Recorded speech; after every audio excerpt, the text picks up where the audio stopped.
품질이 두 분, 차용주 YG경제연구소 소장님 그리고 레몬리서치의 김민수 대표님과 함께하도록 하겠습니다. 어서 오세요. 어서 오십시오. 안녕하십니까. 네. 뭐 딱히 오늘 뭐 시장 관련 하실 말씀 있으세요? I love you. 우리 지금 네. 1부에서 1시간 가까이 공부 억수로 열심히 했거든요. 엄청 열심히 했어요. 예. 오늘은 더욱더 우리 저 인포메이스 라이브 화금 2부의 그 정체성에 맞게 부탁드립니다. 부탁드립니다. 네. 아, 쉬는 시간입니까 지금? 아니 그게 아니라 완전 충실히 경제 예능에 집중을 하자. 그럼 네, 뭔 말씀이 하실 뭔 말씀? 공부거리 갖고 왔는데 공부하시다 보니까 이걸 해야 되나 말아야 되나. 하셔야죠. 아, 그러면 근데 저는 네네네. 그 앞서 하신 그 고상한 공부는 아니고 우리가 이제 매매하는 데 필요한 공부. 아, 좋아요. 그러면 우리 저 한 5분만 머리 식히고 아, 그러니까 한 5분만 머리 식히고 합시다. 정안 될 빠셔도 돼요. 네. 그럴 수는 없죠. 그럴 수는 없죠. 아, 우리 데일리 차트가 왜 이렇게 지저분해요? 제가 안 그랬는데요. 아, 글쎄 안 그런 거 아는데. 네. 변곡점 아닐까요? 어떤 변곡? 어떤 변곡점? 좋은 뜻에 나쁜 뜻에? 좋은 뜻에. 오. 그러니까 2,500하고 750 찍고 딱 찍고 밀렸잖아요. 딱 찍고 밀리면서 2,500 네. 딱 찍고 밀리면서 환율 확 꺾이고 삼성전자 외국인들 매도를 나오는 상태에서 지금 이 정도로 버텨주면 예. 다른 이동평균선도 올라오고 있으니까 여기서 한번 좀 견뎌보겠다라는 걸로 저는 이해를 하는데요. 잠깐 쉬어가다가 어차피 이제 쉬어야 될 국면인데 쉬는 폭이 작으니까 쉬는 폭이 생각보다 작으니까 그럼 이동평균선 올라오는 선 부근에서 그러니까 오늘 이 정도고 내일 모레 한 3일만 견뎌주면 이동평균선 다 만나거든요. 올라갈 준비 느낌인가요? 그럼? 이제 여기서 완전 꺾여 내려가는 분위기가 아닌 거죠. 만약에 어쨌든 깨고 내려가면 꺾여 하반은 내려가는 거고. 그래서 저는 변곡점이 될 가능성이 있지 않을까 하고. 막 시원하게 막 한 15포인트, 20포인트 막 더 빠져가지고 한 2,380이나 90 사이 한번 찍고 돌지 뭐. 또 그러신다 우리 소장님. 왜? 산티 안 된다고 하셨지 않습니까? 이렇게 되는 이러게 마시고 정확하게 상승 하락. 죄송합니다. 가까이서 들으니까 그 찍고의 발음이 되게 세네요. 여기서 들을 때랑은. 그렇죠. 네. 제 귀 왼쪽 귀 가지고 소장님 옆에 계실 때도 마찬가지였습니다. 양쪽 귀가 그냥 오늘 막 2,405인데 그냥 한 15포인트, 20포인트 막 조금 밀리는 김에 좀 더 밀려갖고 예. 저쪽에 이평선들 한번 찍고 와우 장룡 한번 찍자 이거지. 탁 찍고 탁 올라가자 이거지. 와우 정령이 뭐예요? 그 윤발이 형하고 그 나오는 그 옛날 그 영화. 윤발 배우님. 지금 이 시청하시는 분의 5분에서 하는 와우장님 모르실걸요? 고백할게요. 연령대가? 모릅니다. 그렇죠. 제가 이 마음을 모르겠는데 모르겠어요. 대변했습니다. 네. 저는 승희 앵커님 편. 아, 그래요? 네, 이렇게 선을 나눠가지고 아니 그러면은 한번 정리를 해볼게요. 차 네. 소장님은 지금 시장이 약간 변곡점인 것 같다. 될 가능성에 이 희망을 그런 좀 거는 거죠. 가능성에 희망을 걸어본다. 대표님은 어떻게 보셨어요? 뭐 봐야 뭐. 아, 진짜 우리 제리 형은 네. 장이 오르고 내리고가 중요한 사람이 아, 아니야. 그래요? 제가 중요한 거는 네. 테마 종목들이 꺾이느냐 마느냐 이게 더 중요합니다. 어땠어요? 살아있던데요? 살아있어요? 살아있네. 그러니까 종목들이 보니까 이제 뭐 지금 공모도 타겟될 만한 종목들은 여지없이 특히 대표적인 게 2차전지 쪽이죠. 네. 이쪽은 그냥 오늘도 좀 먹잇감이다 싶어서 막 달려드는 것 같은데 공매도에 그게 타겟이 된다고? 2차 전지가? 타겟이죠. 지금 왜냐면은 벌써 얘기를 했거든요. 지난 3분기 실적 발표 때 4분기 때 생각보다 안 좋을 것 같아 라는 얘기 한마디 딱 던졌더니 거기서부터 실적 발표 때부터 거기가 약간 다들 특히 소재 쪽이 더 그렇죠. 네. 그러니까 올해 같은 경우는 소재 쪽이 그러니까 원자재 가격들 막 올라오면서 거기서 네. 나오는 리튬 소재와 함께 같이 올라왔던 구간이라고 하게 되면 이게 이제 내년은 약간 하반기 때부터 약간 좀 훼손되다 보니까 또 이제 리튬은 계속 올라간다고 하더라도 계속 고점론 나오지 않습니까? 그러면 소재 관련된 쪽이 다 예전만큼 높은 가격에 갔다가 공급 못 하겠죠. 이게 나오는 구간이다 보니까 옳았구나 싶어가지고 그냥 거기서 참 그래요. 그들도 먹고 사는 논리가 참 그런 것 같습니다. 아니 알렌님 그러시네. 어제 각도기 형이 배터리 발 뺐다고. 네? 어제 각도기 형이 배터리에서 발 뺐다고. 급하게 빼셨다는데요? 아, 각도기 급하게 형이. 발 빼셨다고. 어제 가격이에요? 아니 어제 가격이 아니고 네. 어제 방송에서 뭐 우리 곽상준 지점장이 그런 얘기 했어요. 배터리 쪽에서 조금 이렇게 자신 없어했어요. 얘기가 나왔나요? 저는 어. 끝에 잠깐만 살짝만 얘기를 해가지고 끝에 살짝만 얘기해가지고. 네 모르겠습니다. 이 상태에서 이왕 밀어붙일 거면 끝까지 밀어붙이시지 왜 갑자기 발을 빼시고 배신입니다 배신. 네. S증권 물량이 나와가지고 지금 다 밀리는 건가? 아하 그럴 수도 있겠다. 그건 또 뭐예요? 삼성증권요? 무슨 말씀인데? 곽상준 지점장이 물량을 뺐다라는 것은 S증권에서 물량이 나왔지. 이렇게 설명까지 해가면서 어렵다. 아 그렇구나.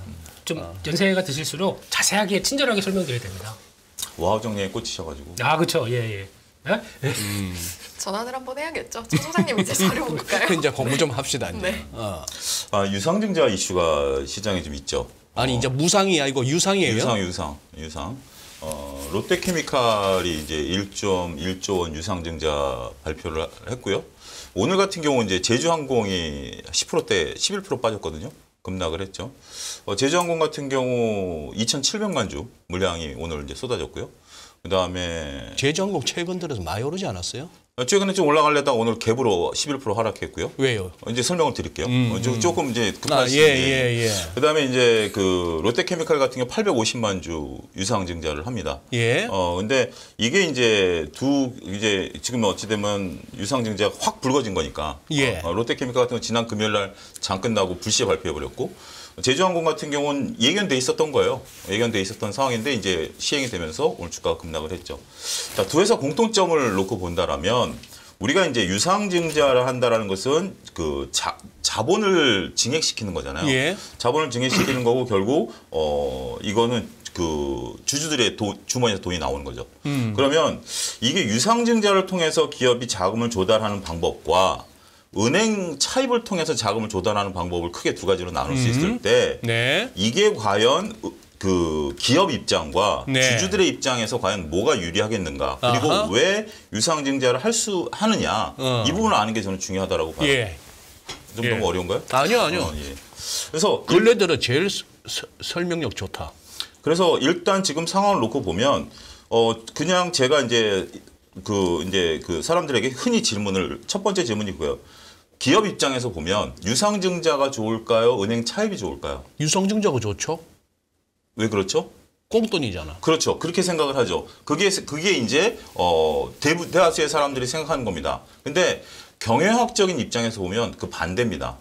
왜냐하면 자 위에서는 이제 소장님 생각이 이렇게 된 거죠. 이렇게 돼 있죠. 유상증자 같은 경우는 이자가 없고 이자 나갈 일 없어. 이자 없죠. 그런데 투자자 입장에서 보면 내가 유상증자 요구를 받았어요.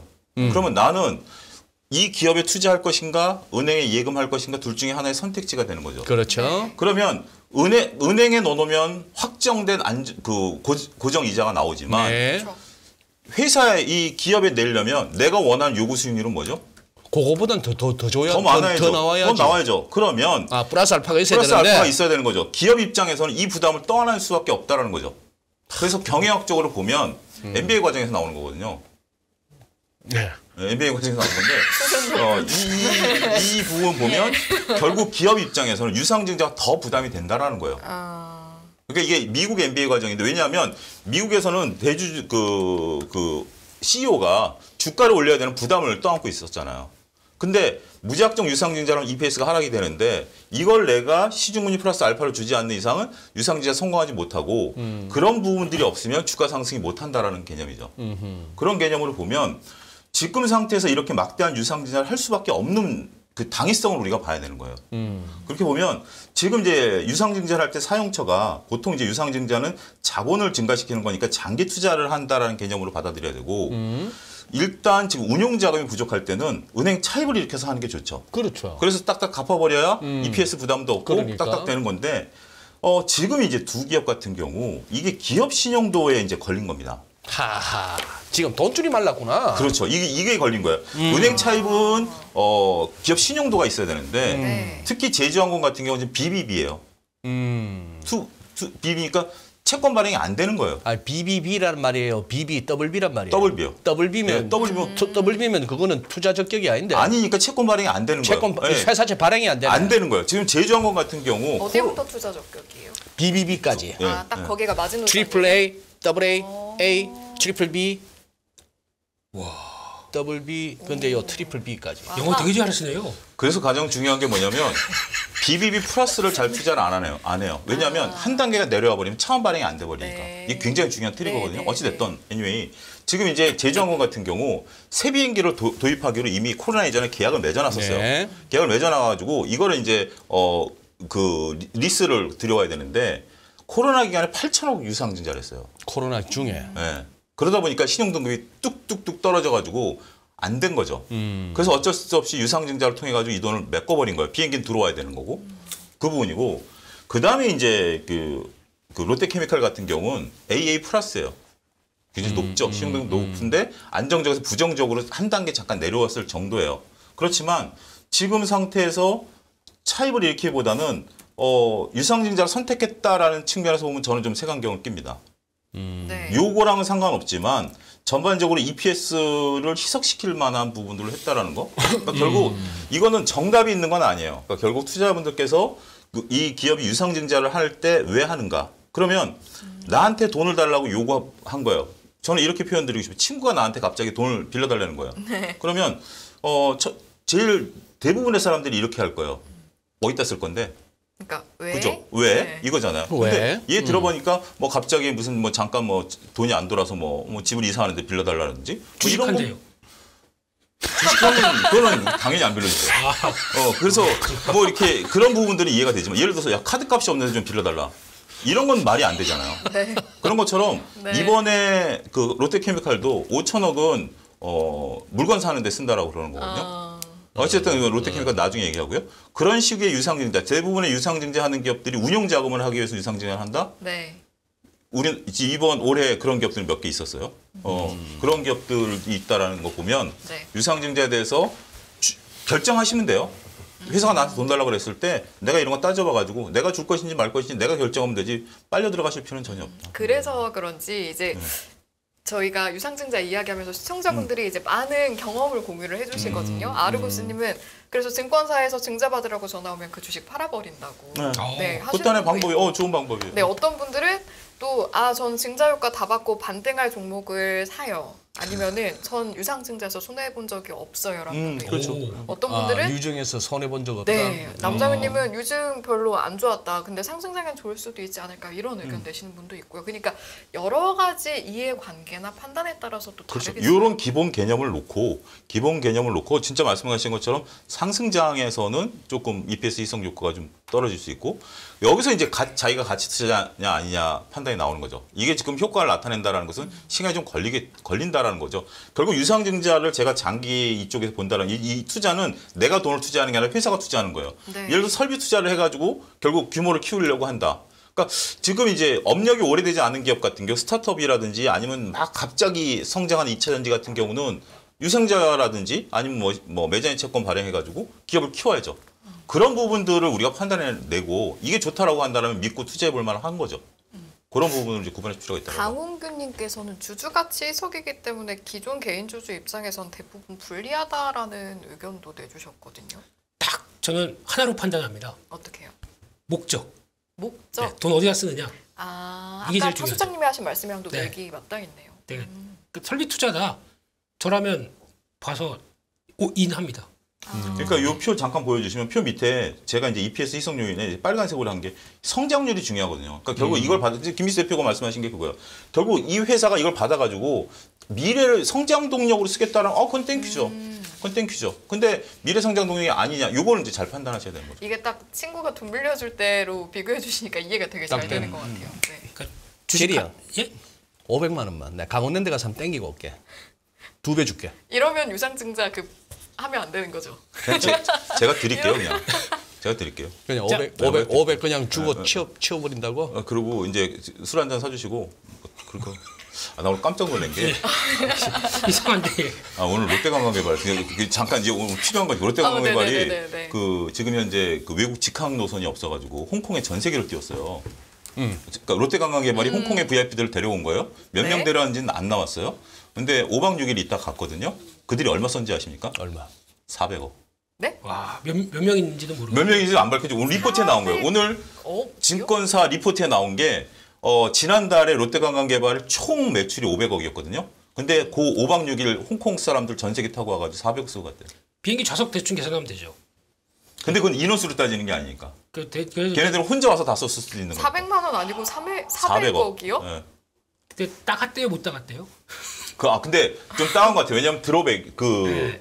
드로백 네. 대비 홀드율이 떨어졌어요. 아이고, 당했네요. 당한 거죠. 그래도 우리가 8.8% 남았어요. 8.8% 야, 남았기 그 정- 때문에 네. 이게 뭔 얘기냐면 배팅 금액 대비 홀드율은 롯데관광발이 먹은 금액인데 네. 그 홀드율이 조금 떨어졌어요. 그런 거 보니까 오. 걔네들 잘해갖고 돈 벌어 간 거죠. 소장님 가능하시겠습니까? 8.8% 정도 92 가능하시는지. 패스. 네, 예. 자, 다음 두 번째 거 보겠습니다. 네. 지난번에 제가 이제 11월 1일 날 말씀드렸던 거 오늘 좀 보면 이 부분도 한번 여러분들 보셔야 될 것 같아요. 금요일까지 계산을 해보니까 삼성전자에서가 한 7.5% 올랐고 환율이 1340원, 이 11월 말 중가입니다. 6.3% 올랐거든요. 6.3% 환율은 떨어졌고 원화가 네. 6.3% 절상됐다 이렇게 보면 그렇죠. 되겠네. 네, 그렇게 된 거죠. 그러니까 다음은 한 13% 정도, 아하. 14% 정도 된 거죠. 외국인들 입장에서 외국인들 입장에서. 그런데 이제 삼성전자 지금 6만 원대 추이까지 떨어졌고 환율이 지금 1,350원 넘어서죠. 그러면 이거 외국인들이 오늘도 팔았거든요. 그러면 이 추세를 한번 좀 지켜봐야 되지 않을까. 그렇죠? 이게 지금 만약에 1,370, 80원 가버리면 그리고 삼성전자 다시 5만 원 밑으로 떨어지면 벌어놓은 거 지금 까먹는 거니까. 그럼 그 추세를 분석할 때 어떤 기준으로 봐야 돼요? 그러니까 지금 보는 거죠. 지금 이 현상을 그냥? 보는 거죠. 있는 그대로 보는 거죠. 우리가 이제 얘기했던 것처럼 환율이 1,300원대로 떨어지면서 외국인들이 집중적으로 환플레이 한 거 아니냐라고 저희가 한번 거론했던 것들이 환플레이. 예, 나타났고 네. 그다음에 이제 갑자기 근데 생각보다 빠르게 지금 100원이 빠져버렸잖아요. 서서히 빠진 게 아니라. 네. 그렇다면 외국인들 입장에서 급하게 빨리 이걸 하려고 하는 움직임도 있지 않을까? 그냥 보는 거예요. 이거는 예측이 아니라. 만약에 그냥 지켜봐라. 지켜봐가지고 이게 만약에 5만 원 밑으로 깨지고 막 이러면서 외국인들이 확 나오게 되면 단기적으로는 한번 출렁거릴 가능성도 있기 때문에 이건 봐야 될 것 같아요. 근데 보니까 외국인들이 단순하게 환플레이 하는 건 아니더라고요. 그러니까 인덱스도 있습니다. 인덱스도 예, 인덱스도 있다 보니까 좀 이게 시간별로 이렇게 출렁출렁 들어오는 게 있어요. 오늘 같은 경우 장 빠지다 보면은 갑자기 장이 쭉 밀리다가도 한번 이렇게 확 돌아갑니다. 살짝 돌아올립니다. 이게 외국인들 그때 규모 보게 되면 거의 외국인들 매매폭과 비슷하게 유지가 같이 움직이거든요. 그래서 결국은 오늘 뭐 300억 매도면은 솔직히 판 건 아니죠. 이 정도 규모면. 근데 일단 제가 보는 거는 패시브 쪽도 들어오는 것 같은데 거기다가 올라올 게 뭐 있어요, 한국이. 그러면서 또 계속 또 공매도도 만만치 않더라고요, 지금 최근에. 지금도? 네. 그거랑 뭐 거의 지금 격돌돼 있습니다, 지금 한국 시장에서. 아니 요즘도 그 외국인들이나 저 큰 손들이 요새도 그렇게 열심히 거래해요? 아니 지금 11월 22일쯤 되면은 네. 어지간한 데는 원래 농사 벌써 끝내고 지금 이제 북클로징 들어가고 뭐 이렇게 휴가 계획하고 그냥 보너스 계산하는 시기 아닌가 지금? 아직 벌써요? 아직도 한 달 넘게 열심히 짤짤. 원래 그 시험 막바지 되면 네. 밤샘 하는 애들도 있고 올해 성적이 안 좋았던 애들은 밤샘 해야죠. 해야죠. 소장님처럼 항상 인생을 그렇게 계획대로 사신 분들은 이쯤 되면 이제 휴가 계획 세우시는 거고. 계획대로 500만 원 빌려줘 이렇게. 왜 얘기하시고. 꼭 그런 대목 가서는 눈빛이 흔들리세요? 그런 멘트 할 때는. 죄송합니다. 제가 아직 취향이 덜 돼가지고. 그래서 보실 때는 이거 철만패를 까고 말씀드려야 됩니다. 그래서 이제 그렇지 않은 애들은 나머지 공부해야죠. 네. 나머지 공부해야 된다. 아니 뭐 우리 제리 형은 내 이해해. 360월 연중 무휴지. 오늘은 좀 놀았습니다. 오늘은 좀 노셨어? 네. 그냥 왜요? 예? 왜요? 저도 사람이에요. 재미없으면 하고 싶지 않아요, 저도. 네. 이게 무슨 얘기 하시려고 그랬죠? 아니 그래 제리 형 같으면 연중 무휴가 되는 게 정 뭐 아무것도 할 거 없으면 코인이라도 하니까 제가 무슨 편의점입니까? 연중 무휴인데 네. 통상 이때쯤이면은 이제 좀 그거 한 거 아니야? 비디오파도 좀 얇아지고 좀 이렇게 약간 파장 분위기 아닌가? 아직 요새는 아닌가? 저 때는 그랬어. 11월 중순만 넘어가도 뭐 살살 하자. 그때가 이제 추수감사였죠. 미국 네, 추수감사 지금도 때부터. 추수감사 주간이죠. 네. 이번 주가. 그렇게 나갈 때 미국은 지금 확실히 떨어집니다. 미국은 네. 근데 저희는 안 떨어져요. 우리는 네. 대한민국은 안 떨어집니다. 대한민국은 네. 뭐 골드만삭스 이쪽 아시아 쪽 그 애널리스트도 뭐 주식 사야 된다. 내년 11% 올라가야 된다. 5가지 근거를 대면서 그런 거 내용 거 보면 열심히들 사는 것 같아요. 그런 거 보면 MSCI 지수 회장이 우리나라 올 초 와가지고 우리나라 정부 움직임이 전혀 없다라고 얘기하고 갔음에도 불구하고 리포팅에는 MSCI 지수 선진국 편입 가능성이 있다라는 등의 전혀 엉뚱한 얘기를 쓰지는 않나. 아무튼 뭐 열심히들 사는 것 같아요. 근데 전체 규모가 우리가 줄어들었으니까. 아니 저도 지금 그거 갖고 한 두어 군데서 이렇게 골드만삭스 리포트 지금 말씀하신 뭐 티모시 모엔가 하는 그 친구가 쓴 그거 이렇게 정리해서 방송도 하고 하기는 했는데 논리는 아주 정연해요. 딱 보고 있으면 땡겨. 밸류에이션 싸고. 저는 족족 다 반발이 뜨던데요. 아 그래요? 네. 야 우리 또 배틀 한번 해보시죠. 아니 이거 정의에서도 재밌겠다. 정의에서 구도가 이렇게 되나요? 네. 잠깐만 그러면 우리 톰 형이 그러면은 그 천하의 골댕이란다. 천하의 골드만삭스의 그 한국 주식 사라라는 그 콜의 근거에 대해서 어떻게 반박하시는지 한번 보자. 그러면 첫 번째가 그 친구가 하는 말이 밸류가 낮다. 밸류가 낮다. 즉 PBR 1 밑에서 거래되는 게 무려 52%나 되더라. 통상 이 정도면 저점 아니었나? 여기에는 어떻게 반박하신다고? 거기엔 동의합니다. 하지만 거기엔 동의한다. PBR 그 1배 이하가 상승의 트리거가 된다라는 측면에서 동의하지 않습니다. PBR이 지금 이 정도 바닥에 왔다라는 개념이지 PBR이라는 개념은 바닥을 잡는 개념이지 상승 개념은 아니거든요. 전 그렇게 봅니다. 그러면은 더는 안 빠질까요? 그러면? 그러니까 이 정도 오면 대충 바닥이다라고 보는 거랑 개념으로 이해를 하면 이해하면 되겠죠. 되겠다. 그게 이제 상승의 모멘텀을 된다? 그거랑은 전혀 다른 얘기죠. 내년에는 당장 내년은 자신 없는지 내년에는 OP 그로스 그러니까 영업이익 성장률이 마이너스 11%로 네. 잡히지만 2024년 가면 28% 정도 나올 거니까 플러스 28% 나오니까 야 정치란 건 미래 봐야 되는 거 아니야. 그래서 지금 사야 되고 지금 이렇게 많이 밀린 것도 내년에 영업이익 좀 떨어질 거 미리 선반영하는 거야. 여기에 대해서는. 그거에 대해서는 뭐 충분히 논쟁이 가능하죠. 그건 당신 뷰고 내년에 지금 대놓고 경기를 꺾어내겠다라는 건데 어떠한 근거로 28%가 그 2024년에 성장한다라는 거죠? 아 어떤 근거로? 어떤 건가? 그 미약한 거죠. 내년에 11%가 하락된다라는 거. 근데 2024년에 반등을 되니까 그러니까 미리 선반영돼야 되니까 주식을 사라라는 개념이죠. 2024년에 글로벌 경기가 우리나라 수출 경기가 성장한다는 근거는 저는 못 찾았어요.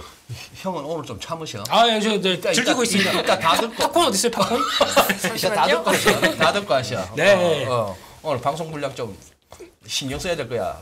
이렇게 뽑으려면은. 괜찮습니다. 예, 그러면 그 친구가 또 반도체 업황이 좋아질 거니까 하는 거기는. 반도체 업황이 좋아진다는 것에 대해서는 설왕설래가 가능하죠. 설왕설래가. 근데 우리가 이제 그 근거를 보게 된다. 2019년 사이클을 보는데 우리가 2020년, 2021년에 서버에 대한 과잉 투자 이후에 경기가 꺾어지는 분야에 대한 부분들은 왜 언급이 없죠? 그다음 그거는 외국인 비중이 이만큼 낮아졌으면 됐지 하는 얘기는. 외국인들이 왜 팔았을까요? 외국인들이 비중이 낮은 게 외국인들이 꼭 사야 되는 근거인가요? 왜 외국인들이 비중을 줄였을까요? 중국이 떠오르기 시작했고요. 우리나라 수출 비중에 대한 부분들이 틀어지기 시작했고요. 단순하게 고점 대비해서 낮다? 어떤 근거로 단순하게 고점 대비 낮은 게 살 근거가 되는 거죠? 그다음 마지막에 MSCI 선진지수 편입. 그건 말이 전혀 안 되는 그럼 한 500억 달러 들어올 건데 그러면 2024년까지 한 50% 오를 수 있다는. 근데 그거는 그 대목만 놓고 보더라도 MSCI 선진국 지수만 들어간다 하더라도 우리나라 증권사 세 군데서 최근에 리포트가 나왔거든요. 금액이 다 다릅니다. 왜냐하면 우리가 지금 편입됐을 때 어느 정도가 들어올지. 그렇죠. 우리가 지금 신흥국에서 13% 차지하고 있어요. 근데 중국이 커져가니까 점점 줄어든다라는 거예요. 선진국 우리 그 신흥국보다 5배가 규모가 더 큽니다. 거기서 우리가 한 4% 정도 차지한다라는 거예요. 그 계산하면 500억 달러인데 거기서 미세 조정 들어가면 각 증권사마다 예측하는 게 다 달라요. 근데 제가 500억 달러는 얘가 제일 많이 잡은 것 같아요. 골드만삭스의 글로벌 인베스트먼트 리서치 홍콩에 있는 티모시 모어하고 맞짱을 뜰 수 있는 우리 톰이. 아니 뭐 이건 뭐 서로 간의 논리적인 견해 싸움이죠. 그래서 저는 그거 봤을 때 딱 보는 순간 다 족족 제 머릿속에는 다 족족. 그런 생각이 들던데요. 홍콩을 좀 보내주십시오. 가서 좀 싸워보겠습니다. 가능한가요? 저희 출장 자, 비가 우리 가능한가요? 왜 또 톰과 제리겠어? 자, 톰 형의 이 이 저 골드만삭스에 대한 약간 이렇게 이 개김성 어떤 주장에 대해서 우리 또 제리 형이 또 그냥 다 억셉트 할 수는 없을 거 아니야. 하고 싶은데요. 억셉트 하고 싶다? 아이 뭐 그건 아니고 저는 어차피 지금 관망자 모드. 그러니까 게임에서 이게 게임하는 거 이게 지켜보던 모드였기 때문에 저는 그냥 관찰자 모드였습니다. 팝콘이 아직 안 떨어졌습니다. 네. 근데 가장 중요한 결론은 제가 보면서 그 제목이 네. 내년도에 11% 올라간다라는 거 아니겠습니까? 그렇게 주식 사라는 거잖아요. 2,800 간다는 얘기예요. 지금 11% 올라갔자 내년에 2,800 간다는 얘기예요. 그래서 주식 사라는 얘기예요. 그런 거요? 그거죠. 그러니까 결국 5개 갖고 우리가 싸워봤자 결론은 11% 올라간다는 얘기예요. 근데 2,500에서 11% 올라가면 2,800 간다는 얘기예요.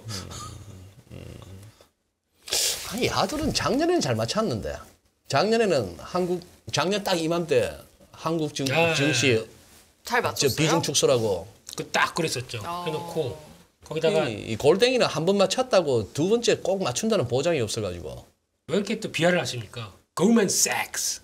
골드만삭스 예. 원토마 이런 이렇게 좀 예. 다양한 의견에 대해서 존중도 해주셔야죠. 그러니까 알겠습니다. 가져오신 자료는 다 마지막 네, 마지막 하나 이제 더 이건 뭐 여러분 잘 아시는 거고요. 코스닥 글로벌 세그먼트 편입 기업들 발표가 났으니까 세그먼트가 뭔데요? 이게 이제 그 거래소에서 코스닥을 좀 이렇게 코스닥이 좀 이미지 개선 차원에서 일단 이것을 그냥 만든 거고요. 이게 이제 코스닥에서 대략 한 전체 비중이 한 40% 정도 되는 비중인데 나름대로 이제 기준을 선택해 갖고 만든 거 아직까지 뭐 특혜는 없어요. 여기 이제 뭐 영문 보고서도 발간하고 이걸 가지고 뭐 나중에 뭘 만들어낸다 뭐 이런 개념인데 하여튼 이런 개념이 그러면 이 코스닥 글로벌이라고 하는 거 보니까 그냥 골목 대장이 아니고 글로벌리 경쟁력도 있고 네. 뭐 다국적 기업이라고 할 정도로 바깥에서 해외에서의 매출도 뭐 상당하고 뭐 이런 정도의 기업들이라고 보면 되겠네. 그렇죠. 근데 여기서 한 가지 딱 정확히 아셔야 되는 건 네. 이거는 코스닥 이제 거래소에서 발표를 했지만 네. 거래소가 임의로 선정한 게 아니고 네. 신청을 받아서 아, 요건이 되는 기업을 선정한 거고요. 1년에 한 번씩 바꿉니다. 그래서 만약에 여기 톰 주식회사가 들어가려고 한다. 그럼 제가 신청을 해가지고 통과를 해야 된다라는 거. 이건 거래소가 임의로 정한 게 아니다. 오케이. 예. 또 이런 걸 만들면 또 금융투자업계에서 또 관련 상품을 만들 거 아니야. 그러니까 이제 그런 걸 기대하는 겁니다. 이런 걸 가지고 이제 그런 것들을 만드는 것들을 이제 진행을 하겠다라는 부분이고요. 이건 어떻게 보면 가을쯤에 한번 얘기가 나왔던 걸 빠르게 진행을 시킨 거고요. 그래서 지금 이제 어떻게 보면 이 와꾸라는 표현이 좀 꽉 짜임새 있다기보다는 일단 서둘러서 발표한 느낌이 좀 없지 않아 있고요. 이게 이제 내년 정도에 자꾸 시간이 진행되면서 편취입이 있겠죠. 예. 그러면서 이제 뭔가 좀 지금 제리 형이 열심히 지금 저 종목을 중요한 게 있습니다. 종목을 보고 아주 여기서 계시네. 꼭 체크해야 될 게 딱 하나가 있습니다. 꼭 체크해야 될 거. 네. 뭐죠? 왜 1번부터 13번까지의 글씨체와 그 다음이 다르죠? 그건 아시잖아요. 여기 PD님 바꾼 거. 아 그러신가요?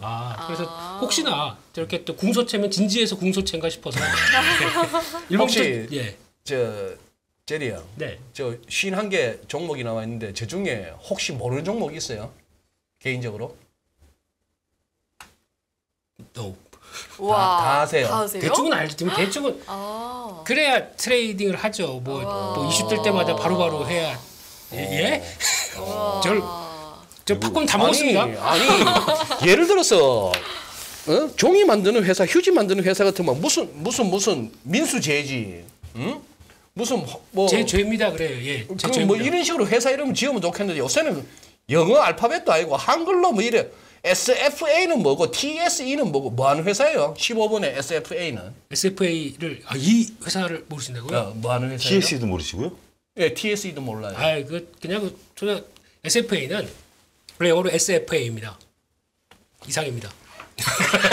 저 근데 이거 여쭤봐야 될 것 같아요. 차지현님이 네. 소장님 모르는 종목이 아니라 몇 개 들고 있나 물어보셔야 합니다. 이러시는데요. 저 중에 몇 개 들고 네. 있어요? 두 분씩 들고 있을 사람은 아니야. 그래요? 몇 개 손대 봤느냐지. 이미 트레이딩을 그렇지. 하셨던. 밤에 다 안 해봤네요 보니까. 다 해봤어. 진짜요? 다 손대 봤어. 뭐 바이오 쪽 몇 개 빼고는 다 해본 것 같아요. 다 다뤄보신. 네. 해본 것 거쳐간. 같습니다. 네, 그랬던 것 같습니다. 대충 보니까요. 그렇군요. 네. 궁금증 그리고 해결이 되셨나요? 한 가지 고백을 네. 하면 이건 PD님이 다 일일이 네. 노력을 하셨네요. 저는 단순하게 그렇죠. 신문 기사 컨트롤 그냥 컨트롤 C 컨트롤 V 했는데 복부라고 했는데 아까 그렇게 자료 올라왔으면은 잘 안 보이는데 지금 우리 PD님이 또 나름대로 그러니까 애를 열심히 써주셨네. 하셨네요. 예. 빨간색이 들어가 있어요. 그러니까. 와. 알겠습니다. 이상입니다. 네. 근데 진짜 사람 너무 무시한다.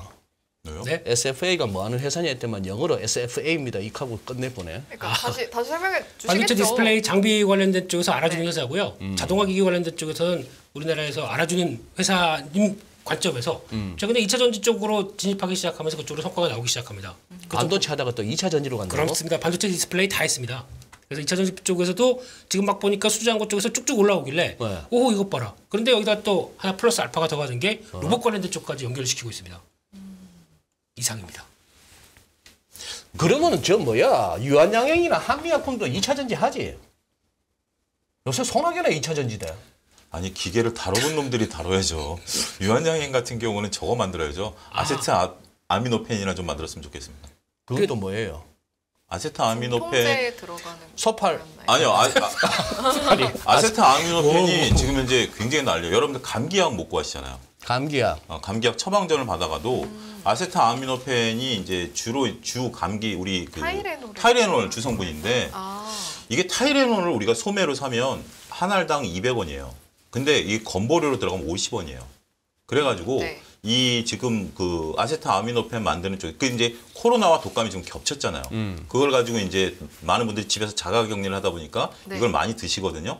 근데 지금 이게 만드는 쪽에서는 50원 주고 팔래, 200원 주고 팔래. 그러면 누가 50원 주고 팔겠습니까? 그래서 처방전을 받아도 못 구해요. 그래서 지금 이제 이 약가 인상 지금 협상에 들어갔어요. 그래서 업계에서는 100원 달라. 그다음에 정부에서는 70원 주겠다라고 하는데 이게 올해 연말에 이제 타결되면 네. 그때까지 풀릴 건데 그러면 아세트 아미노펜에 대한 어떤 트리거는 좀 생겨날 수 있다. 이 부분 보셔야 돼요. 약도 먹는 거라고 잘하시네요. 왜냐면 저희 독감 걸렸었잖아요. 맞아요. 독감 걸렸을 때 맞아요. 정말 타이레놀 못 구해가지고 맞아요. 구하기 제 지인이 저기 간호사인데도 불구하고 어떻게 다 연락했는데도 도매상들이 못 갖고 온대. 병원에 갖다 달라고 그래도 갖고 올 수 없을 정도로 아세트 아미노펜이 품귀 현상이 지금도 유지되고 있어요. 근데 저도 오늘 약국 갔더니 구하기가 좀 쉽지 않은 것 같긴 하더라고요. 그래, 그 얘기했어요. 그 계열의 약들. 다 전부 다. 알겠습니다. 아니 저기 메리츠 뭔 일이 있어요? 메리츠 전직장입니다. 맞아. 마지막 직장이죠. 잘 말씀해 주실 수 있겠네요. 마지막. 네. 또 이제 저 걸림돌 나갔으니까 이런 거 멋지게 해야지 뭐 이렇게 나오더라고요. 네, 잘하셨습니다. 아니 뭐가 있어서 막 3사가 다 상한가요? 이게 보니까 부회장님이 직접 IR 하시더라고요. 원래 그분이 그냥 좀 이런 주주 가치에 대해서 나왔으니까 하는 얘기입니다. 나왔으니까 예. 잘 얘기하시는데 여기서 나왔던 얘기 중에 하나가 대주주 소액주주 이해관계를 일치시키겠다. 이 멋진 얘기 아닙니까? 오호. 네. 그러면서 나왔던 게 이제 지금 이제 메리츠 금융지주 안쪽으로 다 완전 자회사를 편입시키겠다는 얘기입니다. 네, 그래서 메리츠 보니까 비율은 뭐 보시면 아실 것 같고요. 어차피 주가로 계산되는 것 같은데, 근데 중요한 거는 원래 메리츠 금융지주가 예전에 이번에 금리 올리기 전에도 보면은 꾸준하게 다른 종목들보다 강했어요. 금융지주 특히 메리츠 화재 이런 쪽에. 그랬던 이유 중에 하나가 자사주를 삽니다. 네. 사서 바로 소각시킵니다. 오. 오랜 기간 걸리지 않습니다. 오. 네, 끝내자마자. 근데 이번에도 이렇게 하면서 2차적 자사주 매입 팔겠다. 어차피 이제 메리츠 자회사로 다 들어가니까요. 그러면 이제 상장 폐지되겠죠, 이쪽은. 교환 비율대로 교환하고 그 안에서 배당을 이익률의 50% 하겠다고 했습니다. 그러니까 주주 가치에 대한 총 주주 가치 환원을 50%, 이익의 50%. 우와. 엄청난 거죠, 이거. 보통은 우리가 이제 어느 메리츠 정도예요? 그룹에 대한 상황들을 아셔야 되는 게 네네네. 메리츠 그룹이 어디 거냐면 한진 칼 계열이에요. 계열은 아닙니다. 그러니까 이제 그 조중훈 회장의 그 아들들 중에 막내가 그 회장이에요. 막내가 회장인데 그냥 이분 성향이 모르겠습니다. 이제 증권가의 성향은 별로 이제 회사 경영에 직접적인 자신이 관여하기보다는 이쪽에 이제 그 CEO 분들을 놓고 전문 경영인들에게 맡긴 거죠. 그런 스타일이었었어요. 그런 스타일이었는데 좀 말씀하신 것처럼 미국에서 공부하고 오셔가지고 이제 자기 거죠. 이제 자기가 이제 금융 계열사 자기 거고 네. 자기는 이제 저쪽 비행기 쪽하고는 상관 안 하겠다. 이제 딱 완전 선을 그은 분이시고 그러다 보니까 그 전에 이제 메리츠가 영업이익률이 굉장히 높고 중소 회사지만 성과가 좋았던 게 전문 경영인들을 정말 제대로 활용을 해가지고 정권을 실어줬었거든요. 근데 이제 그런 부분 이제 최근에 좀 몇 가지 뭐 사건들이 있고 해서 이번에 합치는 부분들이 이제 들어가면서 확 이제 모양이 된 거고 혹자는 오늘 또 얘기 나온 거는 이제 공매도 청산 대략 공매도가 한 500억 정도 지금 각 계열사별로 쌓여 있거든요. 네. 금융주주 같은 경우 한 300억, 그다음에 화재가 한 64억, 그다음에 증권이 한 100억 정도 있는 게 이제 쇼커볼이 확 들어갔다 뭐 이런 뭐 얘기도 있고 증권에서 나온 리포트 보면 각 그 셈법이 좀 약간 복잡하긴 한데 어찌됐든 네.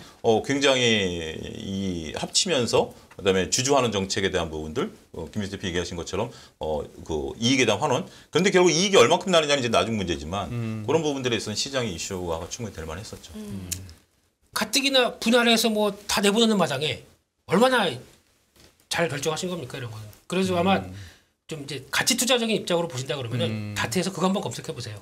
자사주 소각 리스트 한번 쭉 해보세요. 지난 한 3년 동안에 회사들 제가 알고 있는 몇몇 개 회사들은 네. 지금 시장보다 강합니다. 아하. 네, 그렇게 몸소 실행하는 이런 회사들은 그런 게 진짜 저런 뭐 세그멘트 저런 데 들어가야죠. 네, 저 궁서체 저런 데 막 꾸겨 넣어야죠 이런데. 그럼 미국에서 공부하시고 오신 분이라 그런 식의 어떤 그 경영 철학이 조금 국내와 좀 남다르다라는 느낌을 받아요, 메리츠는. 미국 그 주식 시장의 사고 방식. 우리 이진우 소장님도 미국에 잠깐 지났죠. 환승 뭐 다녀오시지 않으셨나요? 다녀오셨었어요? 죄송합니다. 저 완전 지금 진지하게 받아들였는데 무슨 일이죠? 이거 잠깐 관광이라도 갔다 오시지 않으셨나 싶어가지고. 화요일 날 금요일은 그냥 무슨 방송도 방송이지만 그냥 드립 치러 나오시는 거지. 월요일 날 잘 안 됐던 그 드립을 화요일 날 금요일 날 다 풀라고 나오시는 거지. 아닙니다. 그래서 항상 올 때마다 우리 이진우 소장님의 내가 봐도 박정현 박사하고 우리 각도기님이 안 받아주더만. 우리 그렇죠. 제리 형 그 드립을. 네. 어. 그리고 탱탱 튕겨 나가더만. 반사 이런 분이 그래서 네. 좀 그렇긴 합니다만 네, 열심히 노력하겠습니다. 아닙니다. 예. 정체성 유지에 힘써주시고 계신 거죠. 네네 예, 그렇게 하겠습니다. 예. 정체성. 아니 그래서 LG화학이 또 네. 미국에 양극재 공장 짓는다고 하던데 이게 뭐 미국 최대 규모 정도로 굉장히 크게 짓는 것 같더라고요. 위치가 네. 테네시주예요. 테네시주가 어딘지 저도 몰라가지고 어디 저는 있는지 이제 저 자세히 몰라가지고 모르겠어요. 저도 네. 지도를 봤어요. 그랬더니 네. 우리가 이제 그 오하이오 그 쪽에 이제 디트로이트 벨트가 있잖아요. 그 벨트가 있고 그다음에 이제 이쪽 GM이나 이런 것들이 이쪽 멕시코 쪽에 또 벨트가 있잖아요. 딱 중앙이에요. 우리식으로 얘기하면 표현 드리면 서울에 공장이 있고 부산에 공장이 있는데 대전에다 짓는다는 거예요. 그럼 양쪽으로 다 아우를 수 있는 거죠. 네. 테네시주가. 제가 왜 테네시주를 쳐봤냐면 우리가 이제 현대나 이런 데 들어가는 그 주랑 다른 주잖아요. 그래가지고 도대체 여기 위치가 어딘가. 텍사스가 아니고. 네, 테네시를 딱 쳐보니까 이게 딱 물류가 더군다나 이제 미국이란 나라가 이쪽 조금 가면 약간 좀 좁아지잖아요. 오른쪽 동부 쪽으로 가면. 거기 딱 중앙이더라고요. 그래. 그래서 다 아우르겠다는 거고 이 부분은 계획됐던 부분들이니까 굉장히 좀 중요한 근데 이거 트리거든요. 좋은 거예요, 안 좋은 거예요? 엄청 좋은 소식이죠. 엄청 좋은 이렇게 거죠. 갈 수밖에. 주가도 오늘 괜찮게 반응했나요? 가다 좀 밀리긴 처음에는 했지만 굉장히 강하게 반응했던데. 네. 아 근데 이게 자세히 보게 되면은 올해 대비해서 2027년 가게 되면 13만 톤 정도 됩니다. 이 정도 규모면은 지금보다 한 130% 들어가는 규모인데 이러면 그러니까 여기서 가장 중요한 게 그럼 이제 앞으로 이제 LG화학이 보는 게 양극재 관련된 쪽에서 앞서 소장님 말씀하셨듯이 이제 딱 사갈 사람이 생겼습니다. 그러니까 공급할 때가 생겼습니다. 그러면 지금 비중은 중국이 한 31%가 돼요. 근데 앞으로 한 여기서 짓고 나서 비중이 이제 떨어집니다. 중국 쪽이. 그럼 중국이 한 15%대로 떨어지고 이제 지금 북미 쪽에서 계획했던 걸로 보게 되면 15%가 35%까지 올라갑니다. 딱 계획했던 거죠. 그러니까 다 벌써 다 너는 계획이 있구나. 이렇게 보셔야 돼요. LG화학이 2020년에는 화학회사였어요. 그러니까 네. 2017, 8년 정도는 화학회사였고 2020년서부터는 이제 배터리 회사로 봤죠. 그러다 2021년에 이제 물적 분할 얘기 나오면서 이제 그 화학과 배터리가 이제 분리게 됐죠. 2022년 하반기부터는 이제 소재 업체로 보는 거예요. 네. 내년에 영업이익 4조 정도 나올 것으로 보는데 4조 중에 1조를 여기서 하겠다는 겁니다. 첨단 사업, 아니 첨단 사업. 이거는 이제 2023년부터 공정에서 2025년 완공되는 건데. 그대로 사조 들어가잖아요. 근데 이제 계속해서 이제 이게 늘어나는 거죠. 늘어나는 부분들이기 때문에 오늘 이제 증권사 리포트 보면 석유화학 부분들은 내년에 이제 내후년까지는 예측 못하고 내년도까지는 좀 줄어드는데 이 부분이 이제 어마어마하게 늘어나기 시작했다라는 부분들이 속도가 빨라요. 첨단 소재 사업부의 속도가 빠르기 때문에. 근데 문제가 비용이에요. 어차피 이제 LG화학이나 LG에너지솔루션도 지금 가장 고민하고 있는 게 인플레이션 때문에 다 올랐지 않습니까? 예. 자재부터 예. 뭐 등이 예. 다 올라서 예. 원래 이게 제가 알기로 톤당 한 1,000억대 밑으로 그러니까 증설하는데 만 톤당 1,000억 밑으로 내려가는 게 일반적이었는데 지금 계산하니까 3,000억대로 나옵니다. 1만 톤당 3,000억대. 이렇게 되면은 비용이 한 3배 늘어난 거죠. 그러네. 그런데 그 중에서 이제 그러면 같은 대전이라고 하더라도 천안쯤에 아니면은 또 저기 한 충주쯤에 이렇게 생각할 수 있는데 이제 딜을 하는 거죠. 천안과 충주는 가깝고요. 천안과 대구 정도면 딱. 뭐 아무튼 이제 대구 네. 네네. 왜 이제 미국의 대구가 어디예요? 네. 그렇게 해도 되고 네. 그 대구 그래서 이건 대구. 네 그래도 되고 예. 잠시만요. 연합뉴스 경제TV에 저희 공지 대화창에 지금 올라온 글이 제리님의 드립이 좋으시다면 좋아요를 눌러주세요라고 하시는데요. 조금 전에 들으셨던 이 드립이 재밌으셨다면 좋아요 부탁드립니다. 아니, 아까 우리 PD님이 네. 지금 승희 씨가 방금 읽어드린 이 제리님의 드립이 좋으시다면 좋아요 눌러주세요 할 때 딱 네. 보니까 좋아요가 510이었는데 올라갔어요? 취소됐는데. 그러고 나서 530 얼마 540인가 정도 왔다가 지금 승희 씨가 한 번 더 읽으니까 이제 580 가네. 다행이에요. 저는 줄어들 줄 알고 줄어들면 좀 어떡하죠? 드립을 좀 줘. 아유. 잠깐만 한마디 더 보태요. 이진우 소장님의 오늘 책장에 귤색 책장이 마음에 드신다면 좋아요를 꾹 눌러달라고 또 우리 PD님께서 올려주셨네요. 저게 이 귤색이에요? 책장이 마음에 드신다면 좋아요를 부탁드리겠습니다. 분이의 색깔 아닌가요? 아니 오늘은 그냥 병아리 색으로 입었어요. 머스타드. 내가 보니까 머스타드로 보일 수도 있겠다. 나라라님이 좋아요 취소할 거라 그러시는 좋아요 취소는 금지입니다. 안 됩니다. 좋아요 취소 금지. 잘못했습니다. 도와주세요. 무슨 그래 얘기야? 어쨌거나 LG 화학으로서는 나쁘지 않은 얘기다. 그러니까 결국에는 요 부분들을 아마 IRA 법안도 충분히 활용하면서 그 주정부들한테 많이 보전받았을 겁니다. 네. 그러니까 딱 거기를 선택한 것 같아요. 네. 보통 미국 공장 갈 때는 엄청나게 딜을 해요. 왜냐하면 사막 한가 보통 쉽게 표현하면 사막 한가운데 공장을 짓거든요. 네. 왜냐하면 거기는 이제 뭐 그 도심이나 뭐 이런 쪽에 하려면 여러 가지 뭐 문제가 있으니까 그냥 사막에다 그런데 도로 깔아줘야 되잖아요. 그리고 송배전 갖고 들어와야 되고 이거는 이제 다 주정부가 해주는 조건으로 들어가니까 딜을 많이 받았을 거예요. 그러니까 예. 아니 그리고 원전 관련해서는 또 이건 또 뭔 소리입니까? 한수원하고 뭐 캐나다 어디하고 뭐 MOU 했어요? MOU 뭐 했어요? 네, 그런가 본데요. 근데 제가 보는 그러니까 이게 뭐 이런 소식들 앞으로 계속 나올 겁니다. 계속. 뭐 원전 해체도 그렇고 원전 관련된 쪽도 그렇고 근데 요즘 원자력 발전을 가만히 보게 되면은 결국에는 그거 같아요. 그러니까 오늘도 보면은 에너지 관련된 종목들 다 올랐죠. 에너지 관련. 네. 네. 피팅, 밸브, 강관, 전력기기 이런 쪽 다 올라갑니다. 유가는 떨어져. 그걸 갖다가 우리 제리 형이 강조한 지가 벌써 한 서너 달 됐죠. 더 됐나? 한 4, 5개월 됐나? 뭐 그냥 뭐 내가 그랬지 이러고 하고 싶지 않으니까요. 그냥 그랬다. 그냥 뭐 그때 상기시켜주고 저는 올라간 거 얘기 안 드리. 그냥 쿨하게 넘겨야죠. 네. 터진 거는 더더욱이나 얘기하면 안 되고. 터진 거 잘 얘기합니다.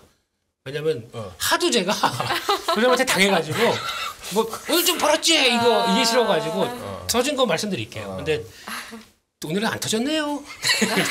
네. 중요한 거는 이게 지금 보면 요즘에 그 동유럽 쪽에서도 보면은 뭐 폴란드, 체코, 뭐 루마니아 이런 식으로 다 우리 관심 있다고 손들잖아요. 네. 네. 이게 왜 그런 현상이 나오냐면은 서유럽 쪽에서 지금 에너지 가격들 다 올라온 것 때문에 뒤었어요. 네. 그러다 보니까 아우 저 다 민영화로 넘겼더니 LNG 가격만 폭등하게 되면 난리 나는구나 싶어가지고 우리는 어떻게 관리할까라고 해서 이쪽에 관심이 많아요. 왜냐면 그나마 아직까지는 뭐 원전 폐기물이 어쩌고 저쩌고 아니면 또 위험성이 어쩌고 저쩌고 한다고 하더라도 원전만큼이나 전력 비용 낮출 수 있는 건 없거든요.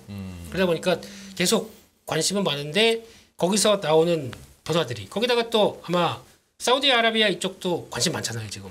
어차피 우리 미래 도시로 가기 위해서는 또 몇백만 뭐 몇 명이 산다고 하는데 그래도 그 전력 누가 다 감당합니까? 그런 물론 사막에 그냥 태양광 쫙 깔면 돼요. 그럼 가장 좋지 않을까요? 되게 가능할까요? 이런 것도 있고. 요 원전은 우리가 알고 있는 폴란드 쪽이랑은 다릅니다. 이건 해체입니다. 해체. 해체입니다. 해체고요. 해체. 네, 해체인데 우리가 이제 요거는 우리 월성 1호기와 연관이 해제, 있습니다. 원전 해제. 월성 1호기랑 연관이 있는데 네. 지금 월성 1호기를 우리가 이제 해체 이제 어느 정도 이제 해체하는데 기존 해체 방식은 원전이 멈추면 60년 동안 가만히 놔둡니다.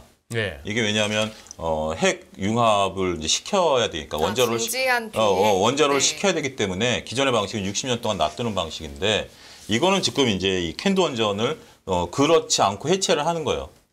그거에 대한 이제 서로 간의 기술 상호 협력을 이제 맺자라는 거고요. 그러니까 우리도 이제 여기서 조금 서로 간의 노하우를 좀 받아와서 같이 이제 공유해서 그다음에 이제 월성 1호기를 이제 해체를 해야 되기 때문에 그런 부분에 대한 것들을 공유하자라는 개념이기 때문에 짓는 건 아니에요. 이건 해체예요. 해체고 그다음에 어떻게 보면 우리 입장에서는 새로운 시도죠. 우리는 해체는 안 해봤으니까 그런 부분들에 대한 것들. 아닙니다. 많이 했습니다. 우리나라 한수원 같은데 많이 했어요? 예, 기술 많습니다. 어쨌든 뭐 그렇게 해서 월성 1호기에 대한 어떤 그런 트리거를 만들어낸다. 탈원전하면서 우리나라가 유일하게 네. 기술 키웠던 그 쪽이 원전 해체 쪽이었습니다. 아, 네. 그래요? 예. 그러면서 이제 그쪽만 가려고 막 또 노력하다 보니까 나머지는 다 떠났죠. 거기서 이제 지금 다시 이거 하려고 하다 보니까 더 힘든 거죠. 그런 과정입니다. 알겠습니다. 오늘 네. 그 제작진분들이 다뤄보라고 이제 주신 그 아이템 중에 드라마 재벌집 막내 아들이란 게 있거든요. 그래서 이것 때문에 레몽레인이라는 곳 주가가 엄청 급등했다고 하는데 그래서 제가 찾아보니까 어제 15% 정도 오르고 오늘도 5% 정도던데 사실 저는 안 봐가지고 인기가 어느 그러세요? 정도길래 네네 우리 앵커님은 드라마 안 좋아하시지 않습니까? 슈룹 사랑하죠. 오, 아, 종목을 가지고 있지는 않습니다. 여러분 오해하지 마세요. 네네. 얼마죠? 네. 그래도 앵커님은 뉴스만 좋아하시는 줄 알았대. 아이고 두루두루 봅니다. 두루두루. 애니메이션 사랑합니다. 애니메이션도 보시고요. 네. 예, 근데 요즘 핫하죠. 이거 말고 그래요? 네, 핫해요? 네, 예, 시청률이 잘 나왔어요? 11점, 오? 11%대까지 올라옵니다. 요즘에 그 정도 나오기 쉽지 않은데. 금토일 이렇게 딱 3회. 3일을 방영을 해요? 네, 그 드라마는? 방영을 하면서 주말에만? 네. 또 그 하이라이트로 보세요. 하이라이트 네. 보셔도 충분. 원래 드라마나 영화 사랑하는 분들이 하이라이트 보고 얘기하시면은 좀 격이 아, 죄송합니다. 바쁘시니까. 예, 네. 근데 보셔도 딱 그겁니다. 네. 그러니까 비서실장 하던 우리 준기 형이 잘생기면 형. 돈 많든지 잘생기든지. 예. 그래. 그러면 오케이. 예. 준기 형님이 비서실장 하면서 고졸 출신에서 막 그 고생해서 거기까지 올라왔다가 이게 좀 뭐 무슨 뭘 찾아와 그래가지고 가서 그러니까 누군가 이제 집안 사람들이 이제 네네네. 재벌 집에서 죽입니다. 네, 그런데 그때 이제 타임슬랩 돼가지고 예전으로 막내 아들로 가는 겁니다. 제가 이걸 왜 설명하고 너무 스포하시는 거 아니에요? 아니, 제가 궁금한 건 뭐냐면, 네. 그러니까 일단은 이미 올라가 버렸잖아요. 그러니까 이제- 주가만 보자. 네, 그래서 네. 이제 들어간다라고 하면 약간 애매한 게 네. 물론 이제 막 시작인 드라마니까 앞으로 잘 나올 수는 있지만 주가가 앞으로도 관심 가지고 들어가거나 공부할 만큼 이런 드라마 관련주들은 그때가 타이밍을 배경이 어떻게 잡아야 돼요? 그 배경이 타임슬랩 된 배경이 네. 저희 1960년대입니다. 아우. 삼성, 현대 막 클 때 얘기들이 에피소드들이 막 다 들어가 있습니다 거기. 그래서 아르고스님이 저한테 그거 보고 경제 공부하라고 네, 하시는데 됩니다. 맞아요? 네. 보면 공부가 거기 돼요? 이제 이성민 아. 배우가 거기서 이제 하면서 이 약간 어떤 때는 이병철 선생님 필이 났다가 또 이제 이렇게 왔다 갔다 현대 쪽 왔다 갔다 하는 요 얘기가 나오기 시작하는데 그냥 좀 남의 감회가 좀 새롭. 제가 그때 살아본 것도 아닌데 왜 새롭죠? 오케이. 그쵸. 아니 지금 말씀하시는 거 보니까 드라마는 재밌을 것 같은데. 네. 네네네. 주가가 이거를 이렇게 네. 봐야죠. 주가가- 제가 이제 네, 딱 그게 떠오르는 생각이 궁금해요. 뭐냐면 불과 얼마 전 케이스를 보자고요. 오징어 게임 케이스를 보자고요. 네. 오징어 게임이 흥행했을 때 관련주들이 급등했다가 지금에 제가 들어오기 전에 오징어 게임 관련주들을 쳐보니까 요즘 어때요? 주가는 다 바닥이죠. 아니 A 스토리만 그래요? 하더라도 그 우영우 한다고 아, 그 A 스토리 그때 얼마나 뜨겁죠. 여기저기서 그렇죠. A 스토리 그러니까 했는데. 네. 이게 이제 트리거가 되면 어쨌든 드라마가 먼저 움직여야죠. 드라마가 드라마가 됐든 뭐가 움직이면 이게 이제 지금 이제 좋다라고 하면 주가는 이제 그 다음에 움직이죠. 그다음에 주가가 움직이고 그런 상태에서 이걸 이제 따로 노는 거죠. 이게 이제 더 갈 수도 있는 거고 덜 갈 수도 있는 부분들이고 그렇기 때문에 이거를 지금 여기서 사람하라는 그런 개념들이 아니라 이게 시세가 어떻게 살아있고 꺾이면 그 다음부터는 이 시세를 유지하기 쉽지 않다. 라는 각오로 지금 이 시세에 동참하시려면 이거 어디까지 쏟을지는 아무도 몰라요. 그래서 사실은 재벌집 막내 아들을 통해서 레몽레인이라는 종목 자체를 이야기해보자는 것도 있지만 이렇게 드라마나 영화가 관심을 가지면 확 이제 관심을 받잖아요. 그 종목들이. 네. 근데 그게 얼마나 유지가 되고 상승에 대한 동력이 얼마나 유지가 되냐 이런 것들을 좀 이야기해 그건 아무도 모르는데 단 한 가지 중요한 것은 네. 그건 어디까지 갈지는 모르는 거죠. 단 한 가지 이런 종목을 투자하실 때는 손절할 수 있으셔야만 돼요. 꺾였을 때 손절 못하면 지금 우영우 관련주, 그다음에 오징어 게임 관련주들 언제 그게 다시 올라갈까요? 이건 천수답이죠. 뭔가 다시 또 그런 드라마 같은 것들 나와가지고 그게 트러그가 생기지 않는 이상은 올라갈 게 유연하죠. 따라서 이런 종목을 들어갈 때는 언제까지 가느냐, 어떻게 투자해야 되느냐라는 개념은 예측 불가능하고 왜냐하면 이게 펀드멘탈로 가는 게 아니기 때문에. 네. 그 대신 중요한 것은 이거는 목숨처럼 지켜야 되는 건 손절매. 손절매. 엔터 산업은 네. 흥행입니다. 그러니까 시청률에 따라서 그대로 반영됩니다. 근데 시청률에 따라서 반영되는 속도가 약간 선반영돼요. 아 선반영. 네, 선반영이 제가 우영우나 예전에 킹덤 매매를 하다 보니까 네. 약간 그래요. 그러니까 먼저 막 인기가 있어서 좋은데 주가는 먼저 갔다가 딱 멈추더라고요. 고점에서 왔다 갔다. 아 그럼 아예 방영하기 전부터 그 기대감이 있을 때부터 준비했던 준비가- 사람이면 몰라도 이번 레몬레인도 아. 그 전부터 움직이기 시작했어요. 그래서 박스권에서 움직이다가 약간 차트는 있더라고요. 턴하더니 1단계 상승한 데는 네. 딱 올라가니까. 이런 단계인데 나중에 그때 가서 들어가면 좀 위험한 거군요. 아니요. 아니에요? 인기 있으면 사도 됩니다. 아 그래요? 네. 어렵네요. 저 같은 초급자한테는 어렵네요. 솔직히 엔터 게임 아유 죄송해라. 네, 이런 쪽 되게 어렵고 보니까 또 장 끝나고 그 얘기 나왔더라고요. 카카오 엔터. 여기에 사우디아라비아에서 이제 우리 살만이 형님 가신 다음부터 이제 막 뭐가 쏟아지네요. 여기도 사우디아라비아 국부펀드에서 저 싱가포르 국부 투자청하고 같이 합작해서 7, 8천억 투자한다고 하네요. 그럼 여기서 뭘 사야 되느냐? 뭘 사야 돼요? SM. SM? 제가 보긴 그렇습니다. 내일 SM을 잘 보려고 합니다. 왜냐면 어차피 관심 있게 보고 계시군요. 카카오 엔터 쪽으로 돈 들어온다. 네. 그럼 그걸로 돈 들어와서 투자 받았으니까 그러면 어차피 이제 성장하려고 하면 잘해봐. 그럼 뭐 하겠습니까? 그동안 그 이수만 총괄 프로듀서님 집은 왔다 갔다 뭐 이거 딜 왔다 갔다 한 거를 네. 자 얼마 쓰시겠어요? 이게 내밀겠죠. 자, 돈 들어왔으니까요. 그럼 그거 넘어가게 되면 카카오 엔터는 근데 이제 또 약점이 하나가 있어요. 카카오 엔터가 내년에 네. 상장하려고 해요. 아하. 기분이 썩 그렇게 좋지는 않죠. 오. 네, 그러면 이 와중에 그냥 챙기겠다. 그냥 SM 주가만 보고 어떻게 보면 잘 이상입니다. 잘 그다음이 뭔데요? 잘. 네, 왜 네. 소장님은 무슨 아니 저는 말씀하시려고? 카카오 이 상장 네. 얘기만 나오면 네. 정말 왜요? 이거는 뭐 김일수 대표께서 순화적으로 말씀하셨지만 정말 이거는 솔직한 표현으로 욕밖에 안 나와요. 하시면 안 돼요. 그러니까 이거는 실제로 도대체 어디까지 진짜 흔히 얘기하는 그 카카오 프렌즈에 나오는 그 캐릭터들 있잖아요. 네. 그거 다 상장시킬 것 같아요. 아. 다 상장시킬 것 같아요. 그게 정말 제가 올 초에 카카오 떡볶이 오뎅 농담하고 다녔던 게 지금 현실화될 가능성이 높다는 게 저는 더 무서운 거예요. 농담이 현실화될 가능성이 있다. 아까 오다 보니까 엔터주들이 시간으로 다 날리더라고요. 그랬어요? 네, 그 요게 JYP랑 그저 JYP 블랙핑크는 4분기부터 실적 잡힙니다. 아니 제 옆에 아닌데요. 블랙핑크는 그래요? YG인데요. YG인가요? 네, 그러니까요. YG구나. 저도 그랬었네. 이름도 모르고 리포트를 봐도 헷갈리고 리포트를 받아. 아이돌은 소장님, 저에게 제가 물어봐 주세요. 팁을 하나 드릴게요. 네. 차라리 나처럼 가만히 있으면 중간은 가는데. 그러니까 괜히 안 좋겠다고 블랙핑크만 알아가지고 YG인지 JYP인지. 식사하실 때 네. 뭐 그러고 보지 마시고 그냥 그 뮤직비디오 한 번씩만 이렇게 쭉 보세요. 그럼 이제 눈에 이제 들어오실 겁니다. 아니 밥 먹을 때 네. 왜 뮤직비디오를 봐요? 그 고독한 미식가 뭐 이런 거 보면서 남 먹는 거 봐야지. 먹는 걸 보면서 그렇죠. 드시냐고요? 이 두 번 드시네요? 네. 그렇구나. 아, 예. 근데 플러스 이제 원. 가만히 있어봐. 다 돼가는데, 이거 진짜 궁금해갖고, 현대건설기계 뭔 일이 있어요? 얘는 우째 3만 원 하던 놈이 우째 6만 원이 왔어? 순식간에? 삐졌습니다. 얘기 안 할 겁니다. 왜? 왜요? 아니, 얘기하셨어. 그때 내가 그냥 건성으로 들었어. 쏘리. 아예 얘기하고 아니 쏘리. 아니, 아니, 기억나. 현대건설기에 형이 얘기했어. 맞아. 그게 제리 아니라 저는 건설기 가면은 부품 쪽이 간다. 하부 주행 부품이 이쪽은 다 소모품이다. 그래가지고 뭘 보고 있었던 종목이 좀 있었어요. 네네네. 근데 그걸 가지고 짤짤이를 하고 있네요, 제가.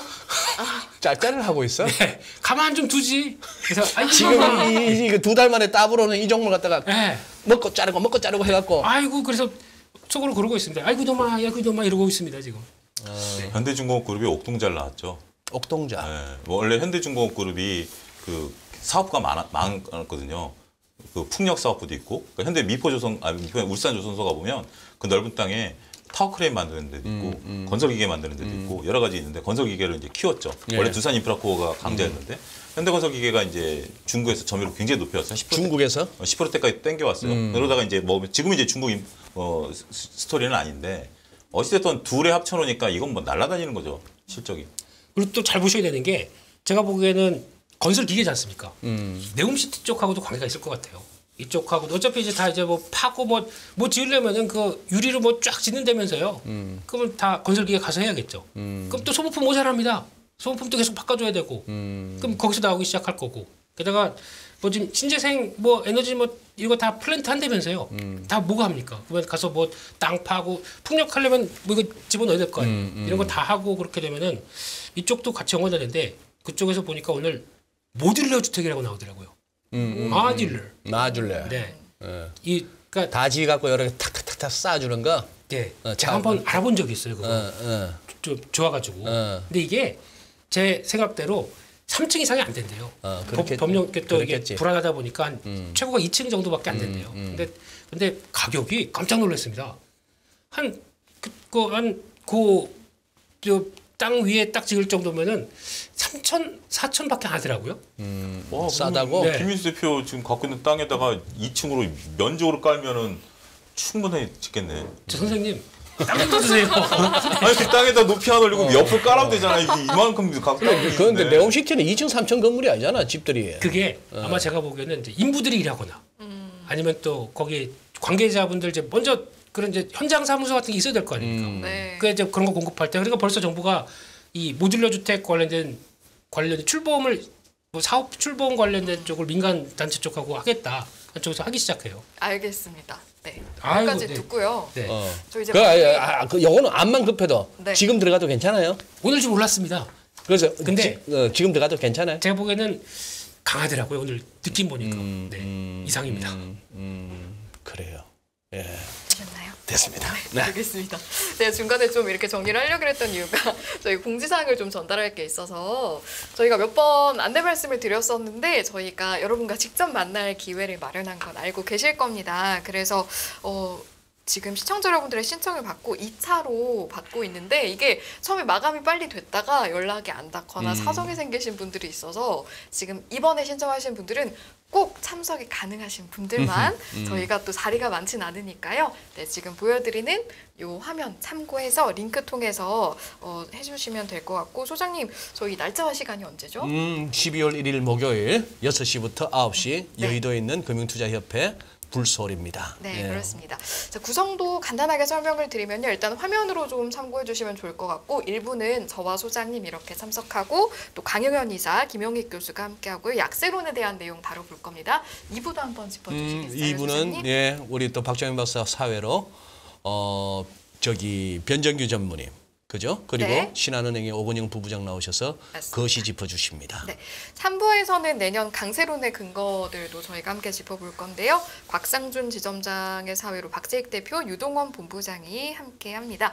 네, 더 자세한 내용은 여러분 더보기란 참고해 주시고요. 그래요. 축 변자님 제리 형 톰 형 오는 거죠 하셨는데 네. 네. 우리 패널은 아니시지만 그때 자리가 행사 전에 남으니까 오셔서 전화해서 또. 제가 갈게요. 어? 전화하면 된다면서 자리 남았다고 아직. 제가 갈게요. 네. 그러니까 좋습니다. 오셔서 환영합니다. 우리 제리 형과 톰 형의 실물 보시면 더 잘생겼습니다. 네, 오셔서 보시고. 좋습니다. 자, 네, 그럼 저 이제 물러가 물러가야 봐야겠죠. 되겠네요. 네. 네. 빠밤 여러분 오늘도 함께 해주셔서 감사드리고요. 저희 이제 물러가 보도록 하겠습니다. 네, 고맙습니다. 고맙습니다.